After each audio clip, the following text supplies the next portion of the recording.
സംസ്ഥാനത്ത് വർദ്ധിച്ചുവരുന്ന ആശുപത്രി അക്രമങ്ങളുടെ പശ്ചാത്തലത്തിൽ രാജ്യത്തെ 11-ലധികം സംസ്ഥാനങ്ങളിൽ നടപ്പാക്കിയ ആശുപത്രി രോഗി സംരക്ഷണ നിയമം കേരളത്തിലും നടപ്പാക്കണമെന്ന് ഇന്ത്യൻ മെഡിക്കൽ അസോസിയേഷൻ സംസ്ഥാന president doctor Sreekumar Vasudevan, secretary J Rajagopalan എന്നിവർ കാസർഗോഡ് പ്രസ് ക്ലബ്ബിൽ വാർത്താസമ്മേളനത്തിൽ ആവശ്യപ്പെട്ടു.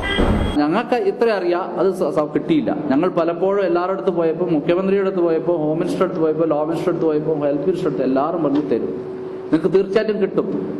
അത് ഞങ്ങൾക്ക് അറിഞ്ഞൂടാ, നമുക്ക് അറിഞ്ഞൂടാ.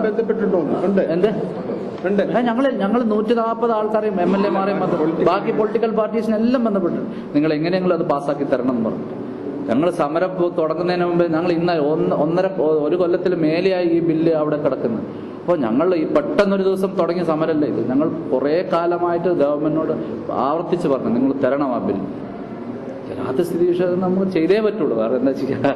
നിയമം കൊണ്ടിട്ട് പോലീസ് പറയുന്നത് നിങ്ങൾ ആശുപത്രി അടച്ചിട്ടാൽ മതി, സാറില്ല, ലോ ആൻഡ് ഓർഡർ പ്രോബ്ലം. അങ്ങനെ ഓരോ ആശുപത്രി അടച്ചിടണം എന്ന് പറഞ്ഞു കഴിഞ്ഞാൽ എന്താ ചെയ്യുക?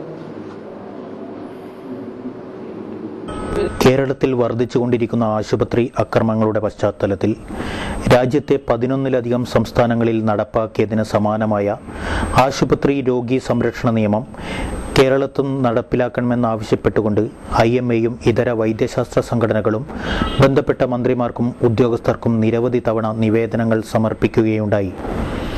2007-ലും 2008-ലും 2009-ലും സൂചനാ സമരങ്ങൾ നടത്തുന്നതിലേക്ക് വരെ ഡോക്ടർമാരെ എത്തിച്ചു. നാളിതുവരെ നടത്തപ്പെട്ട ആശുപത്രി ആക്രമണങ്ങളിൽ ഒരു കുറ്റവാളിയെപ്പോലും മാതൃകാപരമായി ശിക്ഷിച്ചതായി അറിവില്ലെന്നും IMA ഭാരവാഹികൾ പറഞ്ഞു.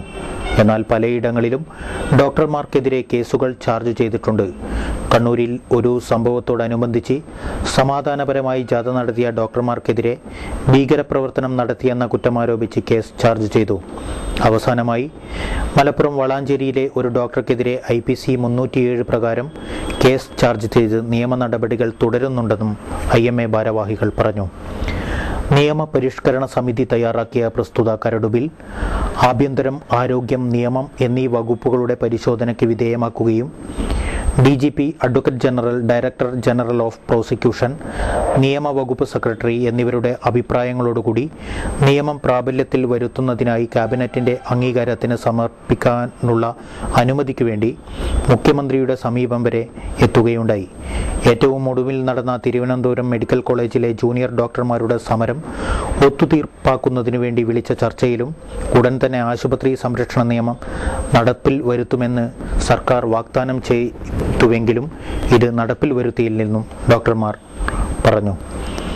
ഇത്രയൊക്കെയായിട്ടും സർക്കാരിൻ്റെ ഭാഗത്തു നിന്നും അനുകൂലമായ ഒരു നടപടിയും ഉണ്ടാകാത്തതിൽ പ്രതിഷേധിച്ച് ആധുനിക വൈദ്യശാസ്ത്ര മേഖലയിലെ സംഘടനകളായ IMA, KGMOA, KGIMOA, KGMCTA എന്നിവയുടെ ഭാരവാഹികൾ എറണാകുളത്ത് സമ്മേളിക്കുകയും ആശുപത്രി സംരക്ഷണ നിയമം നടപ്പിലാക്കിയെടുക്കുന്നതിനായി PG വിദ്യാർത്ഥികളുടെയും ഹൗസ് സർജൻസ് അസോസിയേഷൻ സംഘടനകളുടെയും മെഡിക്കൽ കോളേജ് സംഘടനകളുടെയും ഒരു ജോയിന്റ് ആക്ഷൻ കൗൺസിലിന് രൂപം നൽകി.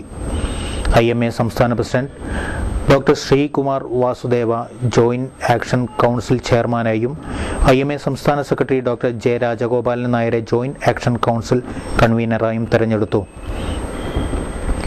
17 മുതൽ 24 വരെ സംസ്ഥാനത്തുടനീളം വാഹന പ്രചരണ ജാഥ നടത്തിവരാനും യോഗം തീരുമാനിച്ചു. 24 മുതൽ 29 വരെ സെക്രട്ടേറിയറ്റിന് മുന്നിൽ റിലേ നിരാഹാരം നടത്തും. ജൂൺ 30-ന് കേരള സംസ്ഥാന വ്യാപകമായി സർക്കാർ പൊതുമേഖലാ മെഡിക്കൽ കോളേജുകളിൽ അത്യാഹിത വിഭാഗമൊഴികെയുള്ള സേവനങ്ങൾ നിർത്തിവെക്കാനും ജോയിന്റ് ആക്ഷൻ കൗൺസിൽ തീരുമാനിച്ചതായും IMA ഭാരവാഹികൾ പറഞ്ഞു.